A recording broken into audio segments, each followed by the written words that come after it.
नमो नमः।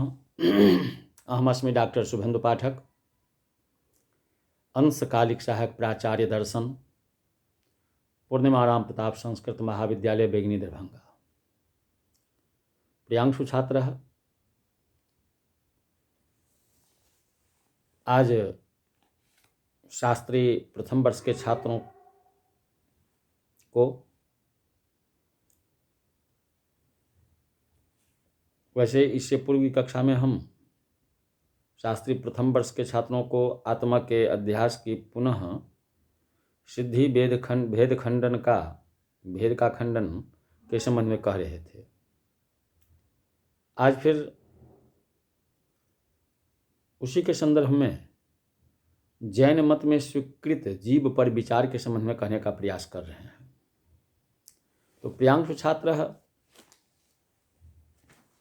नौचारहत मतानुसारेण हंग प्रत्यय प्रमाण्याया यात्मनो देह परिमाणत्व मंगीकरणीयमिति सांप्रतम मध्यम परिमाणस्य सावयवत्वेन देहादिवद नित्यत्वे कृताभ्यागम प्रसंगात अथे तदोष परिजिहिर्षया अवयव समुदायः आत्मा इत्यभ्युपगम्येत तदा वक्तव्यम किं प्रत्येकं वैवानानां चैतन्यं संघातस्य वा नाद्यः बहूनां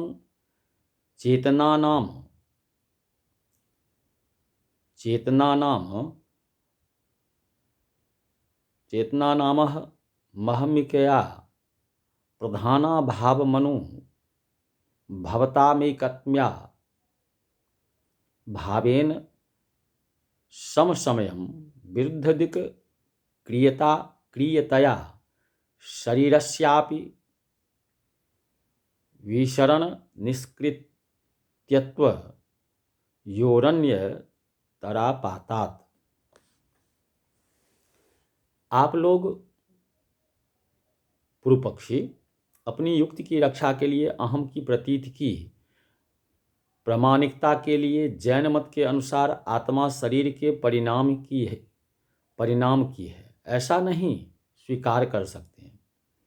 मध्यम परिमाण वाली वस्तु जो न सर्वाधिक परिणाम रखे और न न्यूनतम ही अवयवों से युक्त होती है, फलतः आत्मा को शरीर आदि की तरह ही अनित्य मानना पड़ेगा। उसका परिणाम यह होगा कि किए गए कर्म का नाश और न किए गए फल की प्राप्ति होने लगेगी।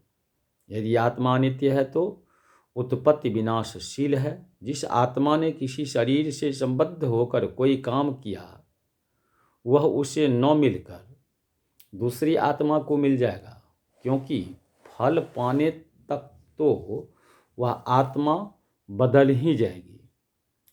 दूसरी आत्मा को जिसने वैसा काम नहीं किया था वह फल मिल जाएगा। अब यदि इस दोष से बचने की इच्छा से आप यह सिद्ध कर दें कि अवयवों का समुदाय आत्मा है, तब हमारे इन विकल्पों का उत्तर दे। आत्मा में चैतन्य होता है तो चैतन्य प्रत्येक अवयव में है या अवयव में है या अवयवों के समूह में। तो पहला विकल्प तो ठीक नहीं है, क्योंकि ऐसी दशा में बहुत से चेतन हो जाएंगे। वे तू मैं करते हुए प्रधानता प्राप्त करने के लिए लड़ने लगेंगे। उनमें एक मति तो रहेगी नहीं। इसलिए एक ही समय में वे विरुद्ध दिशाओं की क्रिया करने लगेंगे। साथ साथ शरीर पर भी विपत्ति पड़ेगी। या तो वह विदीर्ण टुकड़े टुकड़े हो जाएगा या निष्क्रिय ही हो जाएगा।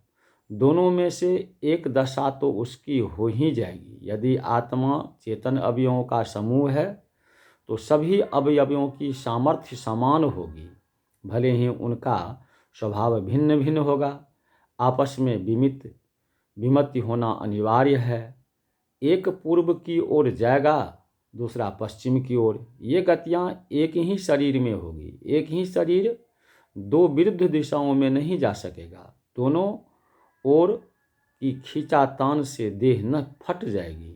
यदि दोनों दिशाओं में समान गति हुई तो दोनों में से किसी तरफ देह नहीं जा सकेगी, निदान उसे क्रिया रहित होना पड़ेगा। तो प्रियांशु छात्र, आज की कक्षा में बस इतना ही। पुनः इससे आगे की कक्षा में इसी के संदर्भ में, इसी का पार्ट 2 के संबंध में कहने का प्रयास करेंगे। इति।